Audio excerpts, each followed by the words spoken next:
जय गुरुदेव। परम दयालु बाबा भी अपने शिष्य की यह दयनीय अवस्था देखकर दुखी हो गए, परंतु उन्होंने धैर्य नहीं त्यागा और भगवान के ध्यान में मगन हो गए।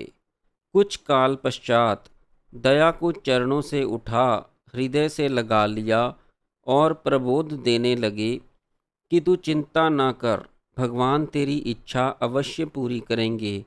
मैं तो तेरे साथ ही हूँ, तुझे योग सिखाने के लिए सब कुछ करूँगा। जहाँ भी योगी मिलेगा वहीं तुझे लेकर जाऊँगा। उनसे प्रार्थना करूँगा कि तुझे पूर्ण योगी बना दें। चाहे भारत भर घूमना पड़े, पर तुझे अवश्य ही सिद्ध योगी बनाऊँगा। इस प्रकार बाबा से आश्वस्त होकर दया पुनः अपनी हठ योग की साधना में जुट गए। भगवान शंकर बड़े दयालु हैं। इन्हें भक्तों की टेर सुनने में देर नहीं लगती। उनकी आराध्या भगवती भागीरथी भी भक्त की आराधना व्यर्थ कैसे होने देती। स्वर्ग आश्रम में साधना करते हुए दया का एक योगी साधक संत श्री शरत ब्रह्मचारी जी से परिचय हुआ, जो आंग्ल भाषा के विद्वान एवं एमएससी थे।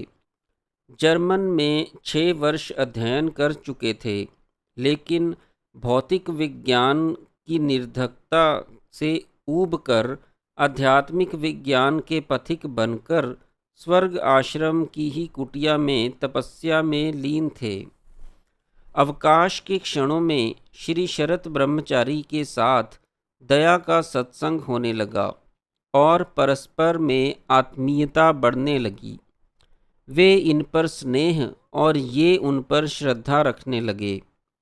प्राय नित्य ही परस्पर भेंट और परिसंवाद होता।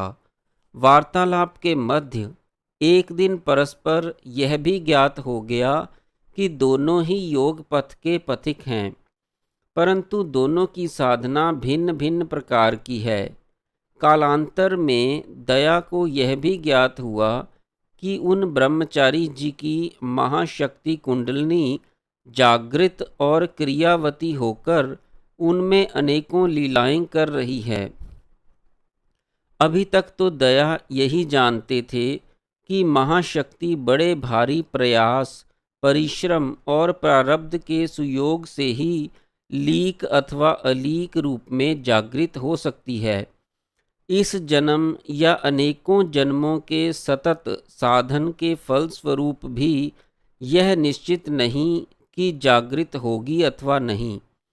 अनंत काल में ऐसी गाथाएं प्रचलित हैं कि अमिक योगी इतने हजार वर्ष से तपस्या कर रहे हैं, साधना में ही अस्थि मात्र बन गए, ठोकरें खाते रहे, परंतु निश्चय पूर्वक कोई नहीं कह सका कि उनकी कुंडलिनी जागृत हुई। इसी तरह अनेकों संत महात्मा योगी अपनी जीवन लीला समाप्त करते आए हैं। ऐसे विचारों की पृष्ठभूमि में श्री शरत ब्रह्मचारी जी का सत्संग इनके लिए बड़ा ही उपयोगी एवं लाभप्रद सिद्ध हुआ। ये ब्रह्मचारी बंगाली ब्राह्मण थे। इनका जन्म वारीसाल में हुआ था। प्रारंभ में वे देश की राजनीतिक भावना से प्रभावित होकर उस समय की क्रांतिकारी पार्टी के कार्यकर्ता थे और अपने को छिपाने की दृष्टि से पतित पावनी गंगा जी के तट पर साधु वेश में रहकर दल का कार्य करते थे।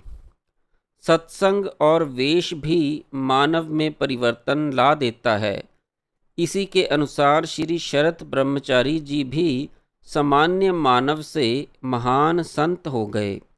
बाद में संन्यास ग्रहण कर ये ही स्वामी पूर्णानंद गिरी के नाम से प्रसिद्ध हुए और हरिद्वार लक्ष्मण झूला राजपथ पर शिवालय नाम से शिव मंदिर तथा आश्रम की स्थापना की, जहां आज भी अनेकों साधु ध्यान, भजन और कुंडलिनी योग की साधना करते हैं। श्री शरत ब्रह्मचारी जी के सत्संग और परामर्श ने दया को नवीन प्रेरणा और उत्साह दिया। इन्हें विश्वास होने लगा कि भगवत कृपा से मेरा योग पूर्ण होगा और कुंडलिनी शक्ति जागृत होकर अभीष्ट पूरा होगा। योग्य गुरु भी मिल जाएंगे जो सभी मनोरथ पूरे करेंगे। इन्होंने श्री शरत जी से ही राय मांगी कि महाराज, अब आप ही मार्ग सुझाएं कि क्या करूं, कहाँ जाऊं, किससे संपर्क करूं, ताकि मैं सांगोपांग योग को जान सकूं और मेरे मन की जिज्ञासा शांत हो सके। ब्रह्मचारी जी बड़े दयालु और सहज संत तो थे ही, वे दया की सारी स्थिति समझ गए थे। समवयस्क होते हुए भी वे बड़े अनुभवी और विवेकी पुरुष थे।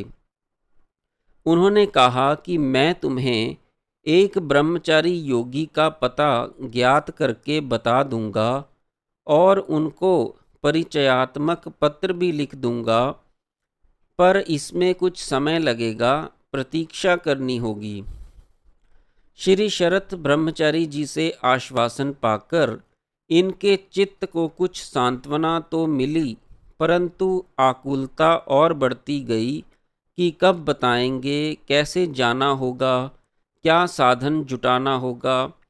इसी ऊहापोह की स्थिति में आप बाबा के आश्रय और सानिध्य में अपनी साधना में जुटे रहने लगे।